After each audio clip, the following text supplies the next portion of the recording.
Η του κορμού είναι υψηλότερη από πίσω προς τα εμπρός με αυστηρά κάθετο προφίλ.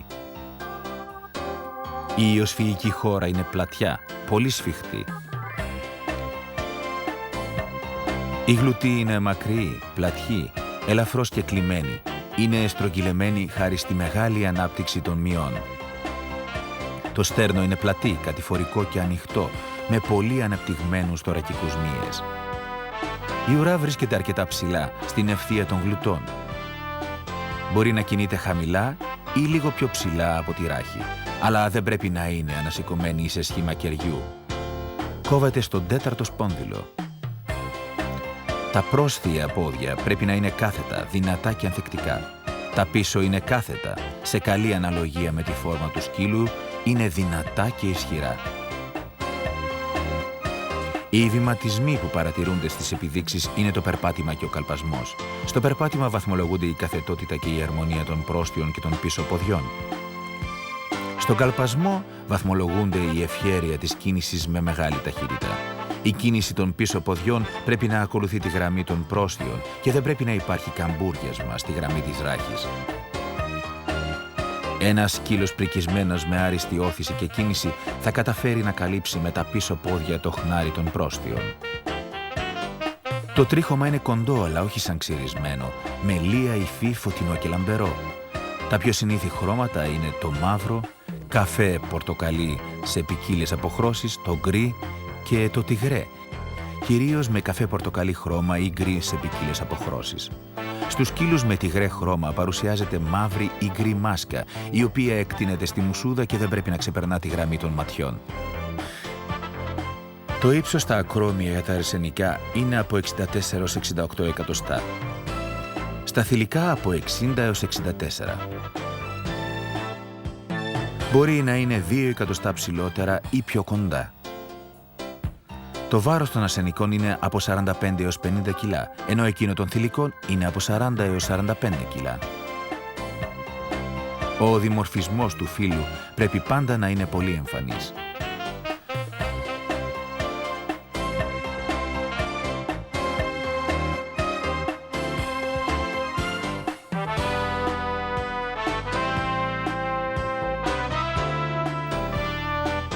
Όποιος θέλει ένα σκύλο κορσικής πρέπει να αποτανθεί μόνο σε αναγνωρισμένα αγροκτήματα εκτροφής με αποδεδειγμένη σοβαρότητα. Δυστυχώς ο σκύλος της κορσικής είναι στη μόδα, μια λέξη που στην κοινοφιλία δεν συμβαδίζει με τη λέξη ποιότητα.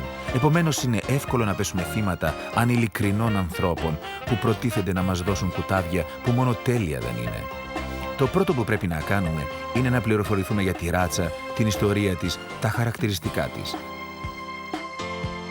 Κοντά στη Ραβένα έχει ιδρυθεί το Ινστιτούτο Αντώνιο Μορσιάνι, που αφορά στις μελέτες του σκύλου. Σήμερα διευθύνεται από το γιο, Τζοβάνι Μορσιάνι. Εδώ γίνονται μαθήματα και συνέδρια για το σκύλο κορσικής και είναι δυνατή η μελέτη της μορφολογίας, ακόμη και από τα γλυπτά και τα σχέδια. Όταν επιλέγουμε ένα κουτάβι, ας προσέξουμε πολύ το κεφάλι. Οι άξονες του κρανίου και του προσώπου πρέπει να συγκλίνουν ελαφρώς. Και η μουσούδα πρέπει να είναι τετραγωνισμένη με παράλληλες πλευρές. Οι πλατιές ή οι πολύ λεπτές μουσούδες θεωρούνται μειονεκτήματα και αποβάλλονται. Ας ψάξουμε και για κάποιο με γερά οστά. Είναι βέβαια αδύνατο να προβλέψουμε αν αυτά τα κουτάβια αύριο θα είναι πρωταθλητές ομορφιάς, αλλά μπορούμε να είμαστε βέβαιοι ότι θα είναι πιστοί και πολύ τυπικοί εκπρόσωποι της ράτσας τους.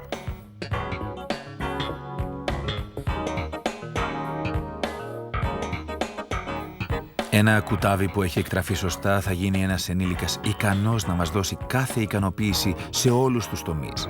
Αλλά ο σκύλος της κορσικής είναι κυρίως φίλος και σύντροφος του ανθρώπου. Αυτό είναι το μεγαλύτερο του χάρισμα.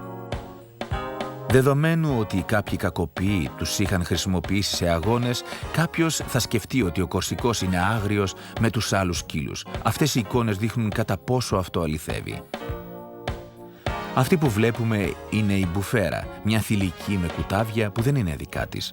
Αυτή είναι μια κατάσταση που θα έκανε νευρικούς πολλούς σκύλους και σε μερικές περιπτώσεις και επιθετικούς. Όμως η μπουφέρα και ο κλώτο δείχνουν διαθέσιμοι για αυτά τα κουτάβια.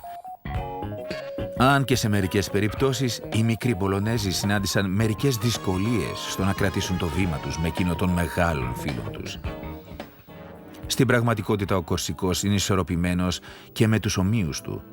Φυσικά οι ενήλικες δεν είναι πάντα φιλικοί με σκύλους του ιδίου φύλου, αλλά συμβαίνει σε κάθε ράτσα και μια καλή κοινωνικοποίηση θα έλυνε το πρόβλημα.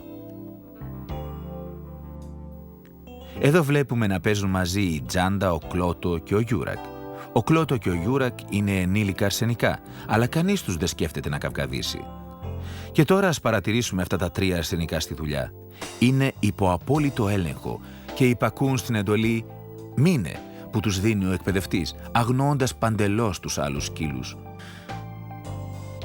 Δεν είναι εύκολο να γυρίσουμε τέτοιες σκηνές με αρσενικούς σκύλους φύλακες άλλων ρατσών και θα ήταν αδύνατο να γίνει με την πλειοψηφία των τεριέ, αν και πολλά από αυτά θεωρούνται σκύλοι συντροφιάς.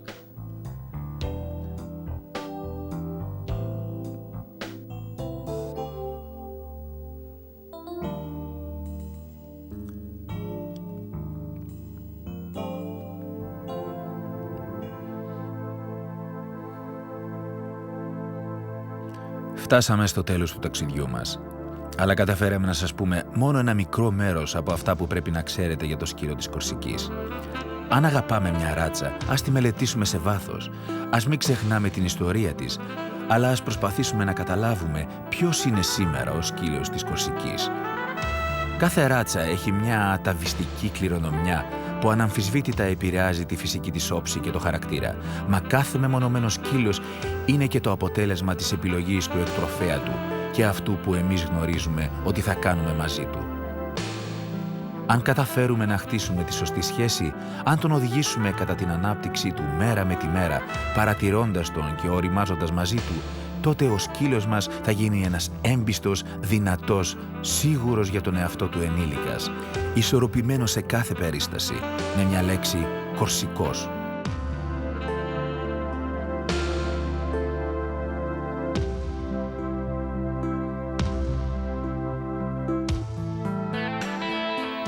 Αφήγηση Κωνσταντίνος Κακανάς. Ηχοληψία Κώστας Σιδηρόπουλος.